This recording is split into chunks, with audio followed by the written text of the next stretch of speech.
अरे इंट्रोडक्शन तो किया ही नहीं, अब चलो वापस।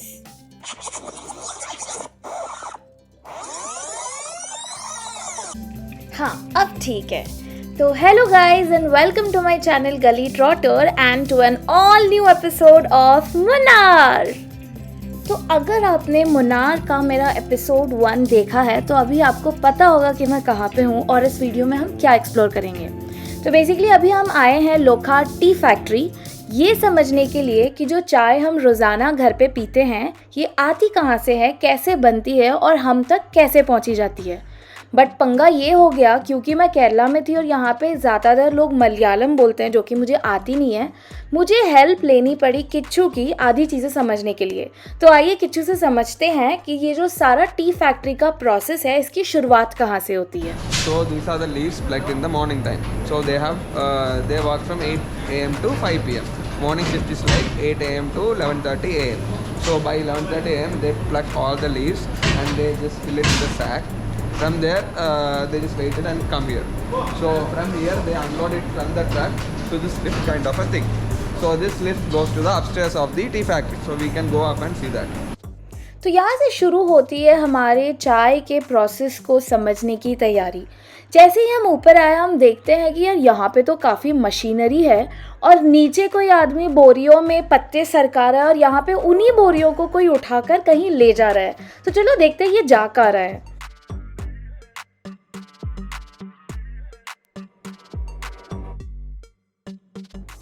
ओ भाई साहब, यहाँ पे आते ही ऐसे लगता है जैसे पत्तों का कोई जंगल बसा हुआ है। अब समझ नहीं आ रहा इतने सारे पत्तों का ये लोग करने क्या वाले हैं, क्योंकि ये पत्ते तो बस फैलाए हुए हैं यहाँ पे। तो फिर मैं फटाफट जाती हूँ और अब समझती हूँ कि यहाँ के टी फैक्ट्री का सारा प्रोसेस क्या है। तो हम टी फैक्ट्री के अंदर आ गए हैं और मैं अब आपको ये प्रोसेस समझाती हूँ। तो क्या होता है, ये लोग फ्रेश पत्ते जो होते हैं एकदम लाइट ग्रीन कलर के, इसको सुबह सुबह तोड़ के लाया जाता है टी फैक्ट्री में। ऊपर लाने के बाद उन्हें इस जगह पे, ये जो दिख रहा है आपको नीचे एकदम लंबा सा, यहाँ पे पूरा फैलाया जाता है इन पत्तों को। तो द रीज़न ये लोग यहाँ इसको ऐसे फैला रहे हैं क्योंकि इस नीचे ये जो आपको दिख रहा है कंटेनर जैसा, इसके अंदर 30 डिग्रीज का टेम्परेचर चल रहा है अभी, मतलब स्टीम चल रहा है, नीचे से आ रहा है। इसके ऊपर पत्तों को फैलाया जाता है कम से कम 20 से 25 घंटों के लिए। तो तब क्या होता है, ये जो पत्तों के अंदर मॉइस्चर है, क्योंकि ये भी गीले हैं, एकदम फ्रेश है और इनमें मॉइस्चर है, तो ये मॉइस्चर 20 से 25 घंटे के अंदर एकदम सूख जाता है। मॉइस्चर सारा पुल आउट हो जाता है क्योंकि यहाँ पे नीचे स्टीम चल रहा है 30 डिग्रीज का। तो जब वो सारा पुल आउट हो जाता है ये पत्ते हल्के से सूख जाते हैं। अब इसके पहले कि आप बोर हो जाओ, मैं आपको फटाफट से इन शॉर्ट ये सारे टी फैक्ट्री का प्रोसेस समझा देती हूँ। सबसे पहले मॉइस्चर निकलते ही इन सारे पत्तों को नीचे मशीनों तक ढकेला जाता है और फिर 100 साल पुरानी मशीन में इन सारे पत्तों को पीसा जाता है। स्टेप 2 में इन पत्तों को यहाँ पे 3 से 4 घंटों के लिए सुखाया जाता है और सुखाने के बाद इन पत्तों को यहाँ से ले जाकर एक और मशीन में डाला जाता है जो इन पत्तों को हीट सप्लाई करती है। इस हीट के सप्लाई होने के थ्रू ये पत्ते काफ़ी जल्दी सूखते हैं। अब आते हैं लास्ट स्टेप पे। चाय पत्ती के 2 से 3 राउंड सूखने के बाद इसे डस्ट से अलग करने के लिए इस बड़ी सी मशीन में डाला जाता है। पता है सबसे सरप्राइज करने वाली बात क्या है? इस फैक्ट्री में 21 टन चाय की पत्तियां आती है हर दिन और इसमें से 4 टन ही चाय पत्ती का पाउडर बन पाती है और 17 टन वेस्ट होता है। और भी शॉकिंग करने वाली बात यह है कि इंडिया के मार्केट में जो ऑर्डिनरी चाय पत्ती हम पीते हैं वो इसी 17 टन का हिस्सा है और जो असली 4 टन है वो तो भाई विदेश एक्सपोर्ट हो जाती है। तो आई होप आप लोग को ये चाय पत्ती के प्रोसेस की सारी इन्फॉर्मेशन अच्छी लगी और इस फैक्ट्री को भी देख के मज़ा आया। अब निकलते हैं भाई फटाफट इस फैक्ट्री के बाहर और चलते हैं कहीं और।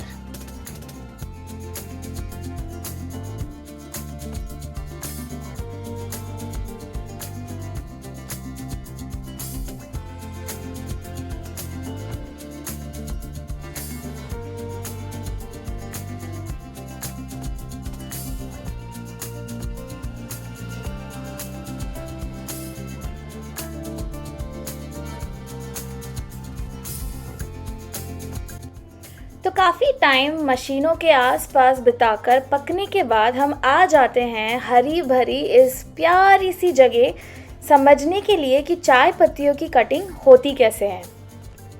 वैसे एक इंटरेस्टिंग बात बता दूं, मुन्नार सारे इंडिया में एक ऐसी जगह है जहाँ पे चाय पत्तियों की कटिंग हर दिन होती है।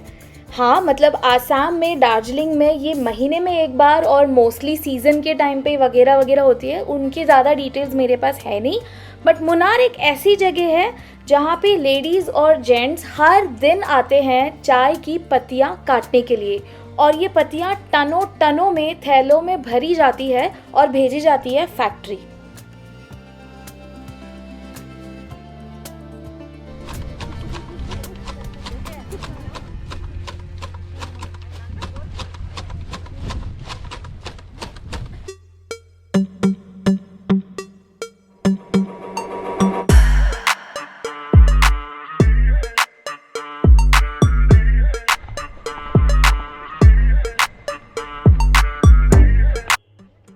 इन सबको देखकर एक बात ये अच्छी लगी कि भले ही ये लोग मुन्नार से हैं जहाँ पे आईटी कंपनीज़ नहीं है, जहाँ पे ज़्यादा बिल्डिंग्स नहीं है, बट क्योंकि यहाँ पे टी प्लांटेशन इतना ज़्यादा है, इन्हें एम्प्लॉयमेंट के लिए और कहीं नहीं जाना पड़ता है।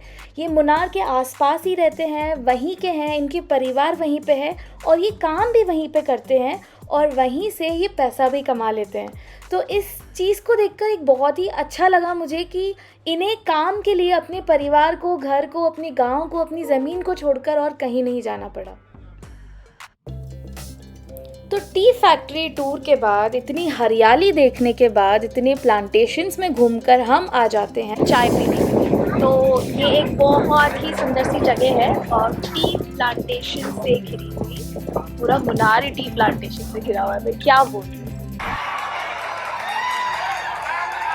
तो यहाँ पे हैरिसन मलयालम का टी आउटलेट है, तो अभी हम लोग यहाँ जा रहे हैं चाय पीने के लिए। चाय वाय पियेंगे, इनकी चाय चखेंगे, तो मैं आपको बताऊँगी इनकी चाय कैसी है और उसके बाद फिर हम यहाँ से निकलेंगे। तो जब भी आप मुन्नार आओगे, मेक श्योर करना आप एक टी प्लांटेशन टूर ज़रूर करो, टी फैक्ट्री विज़िट करो, टी कैसी प्रोसेस होती है, क्योंकि बहुत ही लंबी प्रोसेस है एंड बहुत अमेजिंग प्रोसेस है, और आप टी टेस्टिंग के लिए डेफिनेटली जाना। ये एक्सपीरियंस मैंडेटरी है।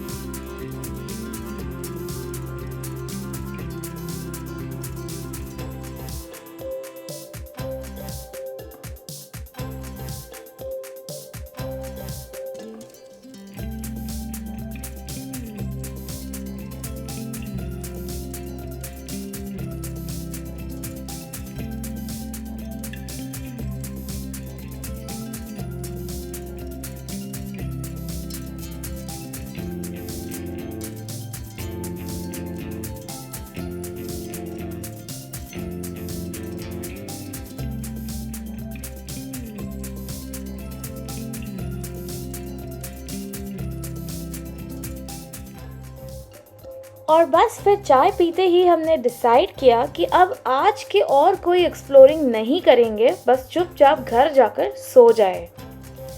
और अगली सुबह हम निकल पड़े मुन्नार के ही पास एक नए गांव को एक्सप्लोर करने के लिए।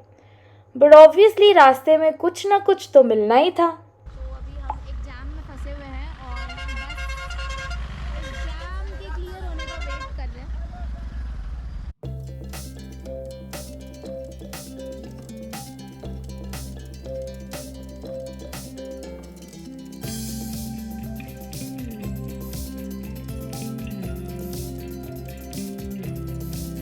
जैसे कि आप देख रहे हैं, हम वट्टवड़ा के फॉरेस्ट के अंदर है। ये पूरी तरह एक जंगल है, एकदम कंप्लीट फॉरेस्ट। ओ हाँ, अगले दिन हम निकल गए वट्टवड़ा के लिए। I can see dense forest and अभी हम इसको क्रॉस करते हुए वट्टवड़ा के अंदर एंटर होएंगे। And Vattavada is known for its dense forest. बाकी ये इसकी और क्या खासियत है मैं आपको वो वहाँ पहुँच के बताऊँगी, बट तब तक आप फॉरेस्ट का मजा लो। हे गाइस, तो फाइनली हम वट्टवड़ा ग्राम पंचायत की चेक पोस्ट पे पहुंच चुके हैं और बस अभी हमने यहाँ गाड़ी रोकी है। और ये जो आप मेरे पीछे देख रहे हैं ये चेक पोस्ट का पॉइंट है जहाँ पे आपको जाकर अपनी गाड़ी का नंबर रजिस्टर कराना होता है ताकि इनके पास रिकॉर्ड हो कि कौन गया है। क्योंकि जैसे कि आप देख सकते हैं पीछे ये काफ़ी जंगल एरिया है, मतलब पूरा फॉरेस्ट एरिया है। एक अच्छी सी बाइक राइड और इन सुंदर से फॉरेस्टिक व्यूज़ को देखते हुए, इनका मज़ा लेते हुए हम आ पहुँचे वट्टवड़ा।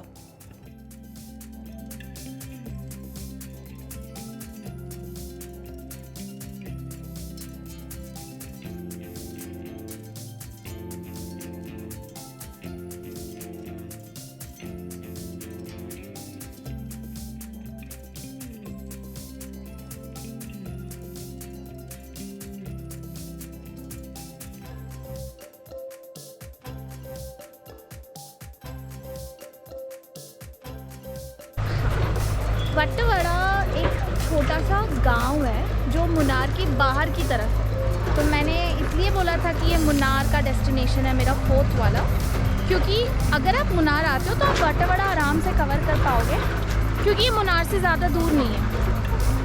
तो डिस्टेंस और कितना टाइम लगता है वो मैं डिस्क्रिप्शन में दे देती हूँ। तो हाँ, वट्टवड़ा फेमस है एग्रीकल्चर के लिए, वेजिटेशन के लिए। This is called the village of winter vegetation, winter vegetable. और जैसे कि आप मेरे पीछे देख पा रहे हैं यहाँ पे स्टेप फार्मिंग काफ़ी पॉपुलर है।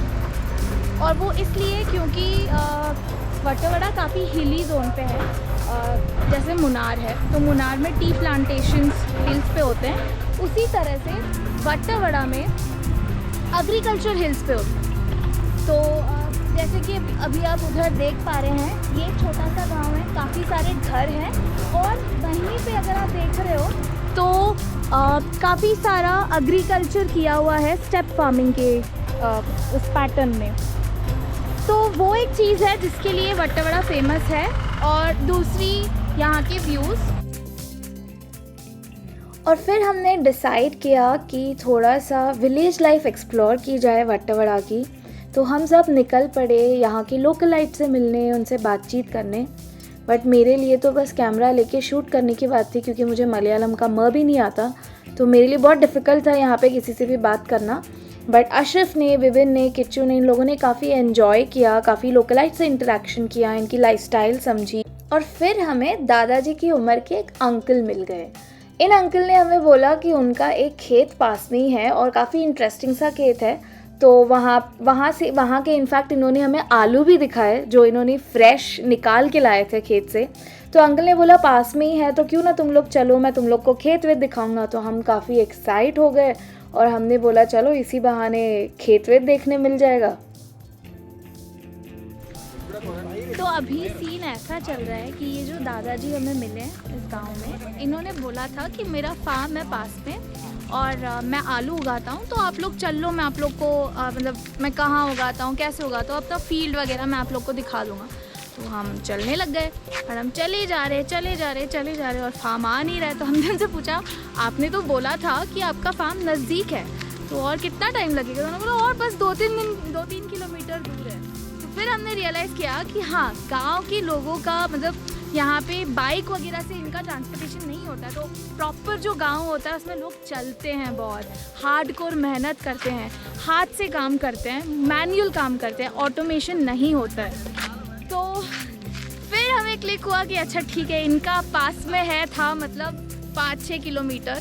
तो अभी बस यही डिसाइड हो रहा है कि उनके साथ आगे जाना है या नहीं। मुझे तो जाना है क्योंकि मुझे पैदल चलना बहुत अच्छा लगता है और मैं जब से केरला आई हूँ मैं बहुत पैदल चली हूँ, क्योंकि मेरा आइडिया ये है कि मैं बजट ट्रैवल करूँ। तो बजट ट्रैवल में वॉक, बस, लोकल ट्रांसपोर्ट यही सब इंक्लूड होता है। तो मैं मतलब एक दिन में मैंने मतलब 20-20 हज़ार स्टेप्स भी चले हैं, which is close to like 9.2-10 kilometres.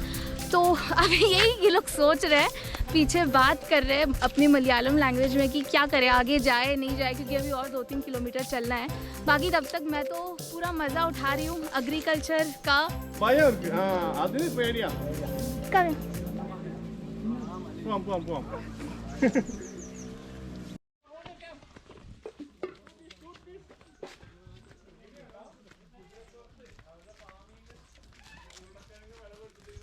तो ये जैसे कि आप देख पा रहे हैं, इस गांव में घोड़े यूज़ होते हैं। घोड़ों के थ्रू इस गांव में सामान को ट्रांसपोर्ट किया जाता है। एकदम बड़ी हो रहा है यहाँ पे। കുതിരവാടക 200 രൂപ. ഓക്കെ